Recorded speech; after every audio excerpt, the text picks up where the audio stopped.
The part of you you're most afraid to face is the very thing keeping you in chains. Carl Jung knew this. He called it the shadow. And until you face it, you'll never be truly free. Right now, as you're listening to this, there's a part of you that's uncomfortable. There's a part of you that wants to click away, that wants to dismiss this as psychological nonsense. But that resistance? That's your shadow talking. Freedom is not what you've been chasing your entire life. It's not the next promotion. It's not the perfect relationship. It's not the dream house or the bank account balance. Real freedom? It's buried beneath everything you've spent your whole life running from. Everything you've been taught to hide. Everything you've been too scared to look at. And today, we're going to change that. You feel stuck. And I don't mean temporarily stuck. I mean soul-crushingly, mind-numbingly, heart-achingly stuck. You wake up every morning and it feels like Groundhog Day. Same thoughts. Same patterns. Same invisible prison. You've tried everything, haven't you? You quit the toxic job. You thought that would fix it. You moved to a new city. Fresh start, new you. You cut ties with negative people. Surrounded yourself with positivity. You read the self-help books. All of them. You know the techniques by heart. You've meditated. You've journaled. You've done the morning routines and the evening rituals. You've manifested and visualized and aligned your chakras. You've reinvented yourself not once, not twice, but 12 times. New haircut. New wardrobe. New personality even. But deep down, nothing feels different. That same voice in your head follows you everywhere you go. You'll mess this up, just like you always do. You're not good enough and everyone can see it. You don't deserve happiness, you don't deserve peace. Who are you kidding? You're a fraud. And so you scroll. For hours. Through social media feeds that make you feel even worse about yourself. You binge Netflix shows you don't even enjoy. You eat when you're not hungry. You shop for things you don't need. You chase distractions, any distraction, because in the silence, the truth gets loud. Too loud. And that truth? It's terrifying. Because the truth is, you've been running. Not from your circumstances. Not from other people. Not from bad luck or a cruel world. You've been running from yourself. From the parts of yourself that don't fit the image you've carefully constructed. From the emotions you were taught were bad, or wrong, or unacceptable. From the aspects of your personality that don't match who you think you should be. You've been living as half a person and wondering why you feel empty. You've been fighting a war against yourself and wondering why you never feel at peace. You've been carrying around a stranger inside your own body and wondering why you feel so disconnected from your own life. But here's what Carl Jung understood over a century ago that most people still don't get. This isn't a character flaw. This isn't weakness. This isn't something to be ashamed of. This is the human condition. This is what happens when we split ourselves in two. When we decide that some parts of us are acceptable and other parts must be hidden, denied, suppressed, or destroyed. Jung didn't call this a problem to be solved. He called it a calling. A calling to become whole again. A calling to face what's been hidden inside you for far too long. A calling to meet the stranger you've been carrying around and discover that they're not your enemy. They're your key to freedom. Carl Gustav Jung spent his entire life studying the human psyche. And what he discovered revolutionized how we understand ourselves. Jung's most radical idea? That we are not one person. We are many. But society, family, culture, religion, school, they all demand that we be one thing. Consistent. Predictable. Good. So we learn to hide the parts that don't fit. We create what Jung called a persona. A mask. The version of ourselves we show to the world. And everything we can't show? Everything we're ashamed of? Everything we've been told is wrong or bad or unacceptable. That becomes the shadow. The shadow is not evil. Let me be clear about this. The shadow is not some demonic force trying to destroy your life. The shadow is simply everything you are that you don't want to admit you are. It's your anger. The rage you've been taught to swallow. It's your jealousy. The envy you pretend you don't feel when others succeed. It's your greed. The part of you that wants more, always more. It's your laziness. The part that wants to give up when things get hard. It's your sadness. The grief you've been carrying for years, decades, maybe your entire life. It's your fear.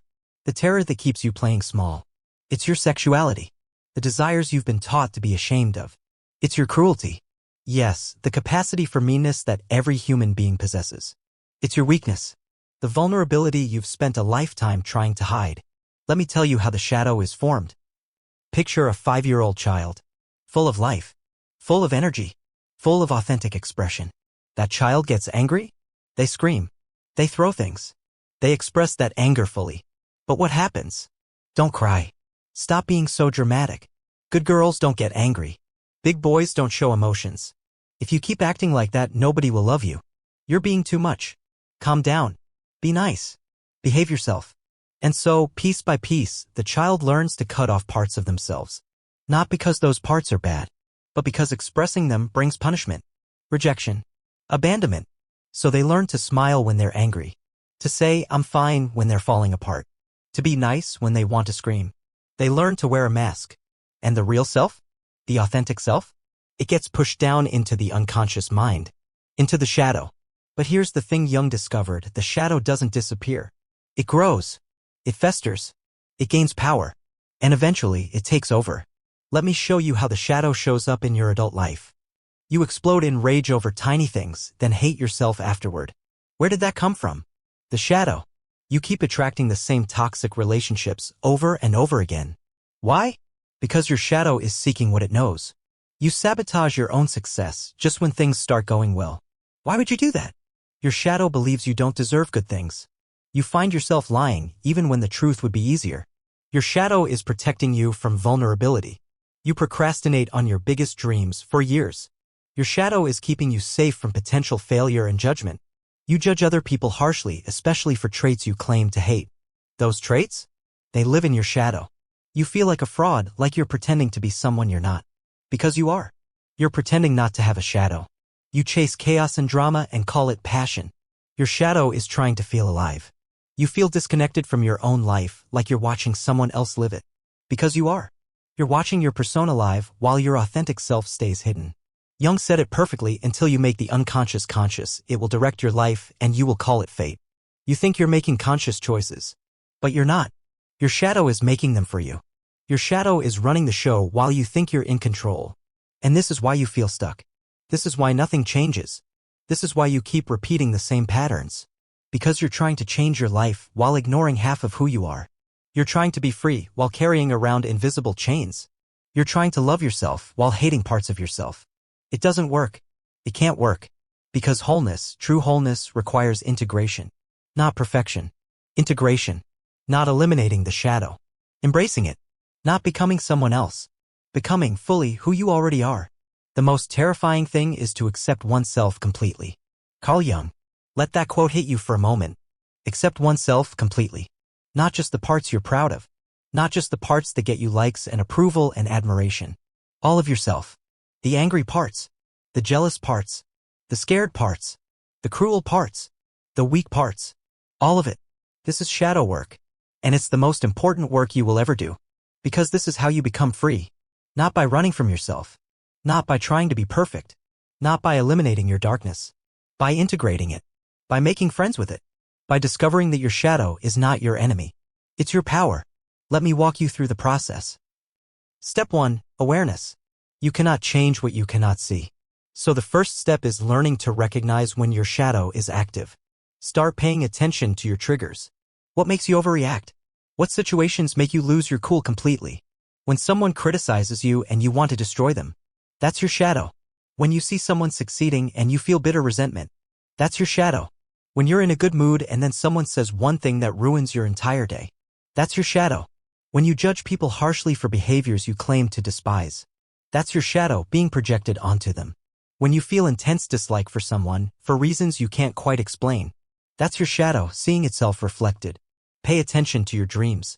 Your shadow often appears in dreams as the villain, the criminal, the person you're running from. Pay attention to the people who annoy you most. They're probably carrying parts of your shadow that you refuse to acknowledge. Pay attention to your slip-ups. The things you say when you're tired or drunk or angry. That's your authentic self, your shadow breaking through the persona. This isn't about judging yourself. This is about getting curious. About becoming a detective in your own life. Step 2. Shadow journaling. Now we get brutal. Honestly brutal. Get a journal. Make it private. No one will ever read this. And start writing.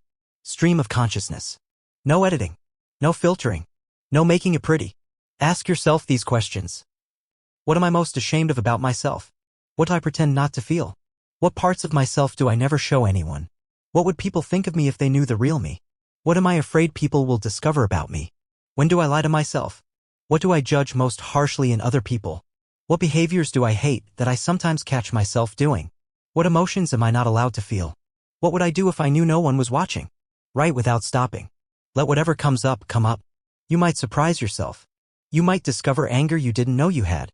Sadness you've been carrying for decades. Fear that's been driving your decisions your entire life. This is good. This is the point. You're meeting parts of yourself that have been locked away. Step 3. Compassionate dialogue. This is where the magic happens. Instead of fighting your shadow, you're going to talk to it. Like you would talk to a scared child. Or a wounded animal. With curiosity. With compassion.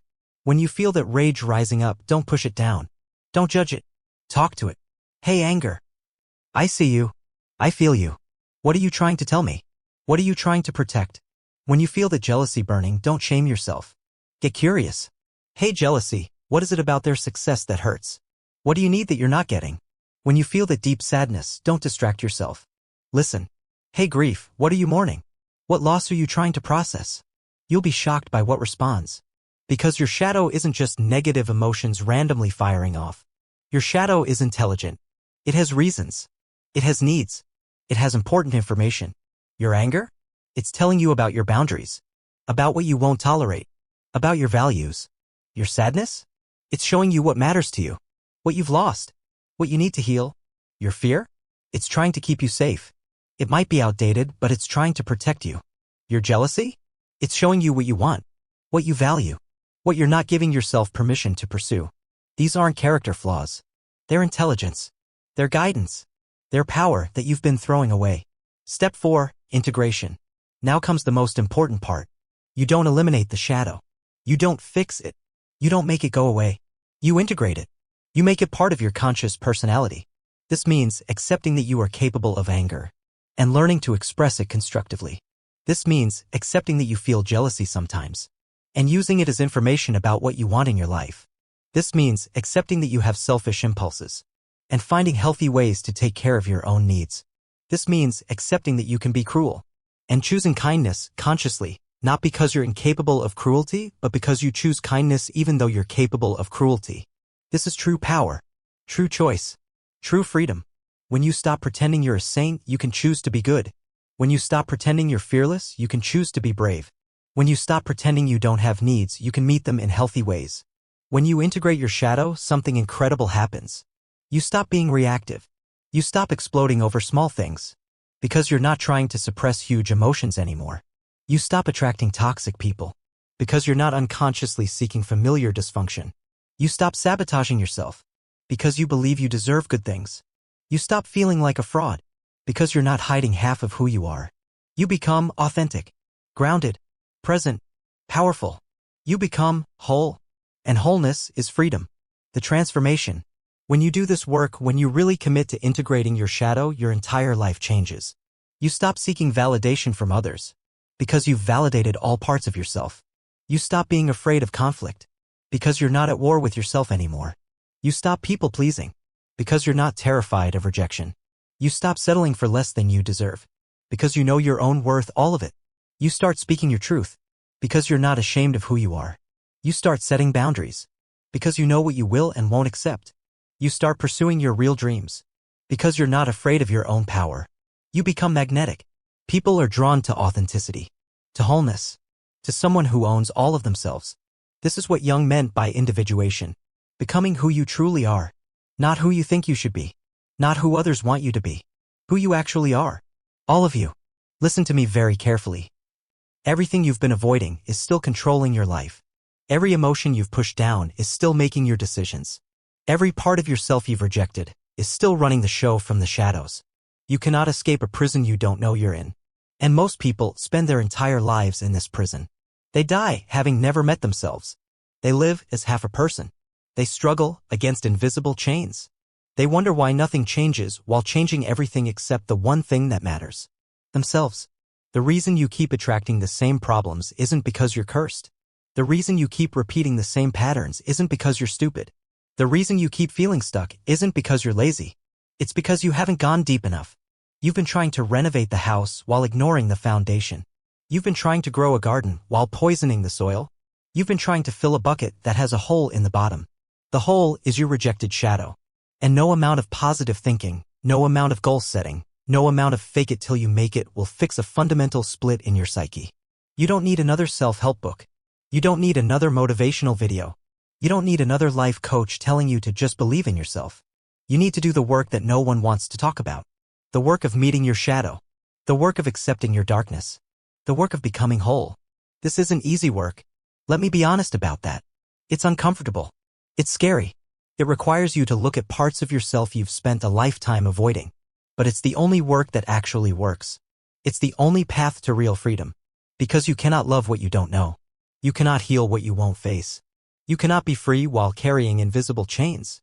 Shadow work isn't about becoming perfect. It's about becoming whole. It's about stopping the war inside yourself. It's about making peace with all of who you are. And when you do that, when you really do that, everything changes. Not because your life becomes perfect, but because you become present for your life. Not because you stop having problems, but because you stop being afraid of your own emotions. Not because you eliminate your darkness, but because you learn to dance with it. This is integration. This is wholeness. This is freedom. And it's waiting for you on the other side of everything you've been running from. You're not broken. Read that again. You're not broken. You're not damaged goods. You're not fundamentally flawed. You're not too much or not enough. You're buried. Buried under years of conditioning. Buried under other people's expectations. Buried under a persona that was never meant to be permanent. But you're still there. The real you. The whole you. Waiting. There's a part of you that holds your fire. Your passion. Your truth. Your power. There's a part of you that knows exactly what you want. What you need. What you deserve. There's a part of you that's brave. That's strong. That's capable of incredible things. And it's waiting beneath the pain you've been avoiding. It's waiting beneath the fear you've been running from. It's waiting beneath the anger you've been swallowing. It's waiting beneath the sadness you've been numbing. Your shadow isn't your enemy. Your shadow is your buried treasure. This isn't a motivational speech. This is a mirror. And if listening to this makes you uncomfortable, good. If part of you wants to dismiss this as psychological nonsense, good. If you feel resistance, if you feel that urge to click away, to distract yourself, to go back to scrolling. That's your shadow. That's the part of you that's been running the show. And it's scared. It's scared because it knows that when you do this work, when you integrate your shadow, it won't be in control anymore. You will be. So today, don't run. Don't numb. Don't scroll away. Don't distract yourself. Look within. Get curious about the parts of yourself you've been avoiding. Start that journal. Ask those hard questions. Have those uncomfortable conversations with yourself. Face it.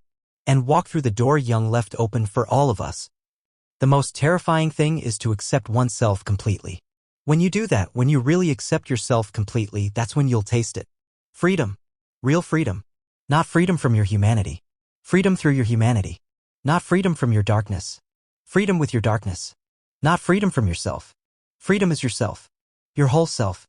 Your authentic self. Your integrated self. The work starts now. The journey to wholeness starts now. Your freedom starts now. Stop running from yourself. Start running toward yourself. All of yourself. And discover what Jung knew all along. The very thing you're most afraid to face is the key to everything you've been searching for. Your shadow is your salvation.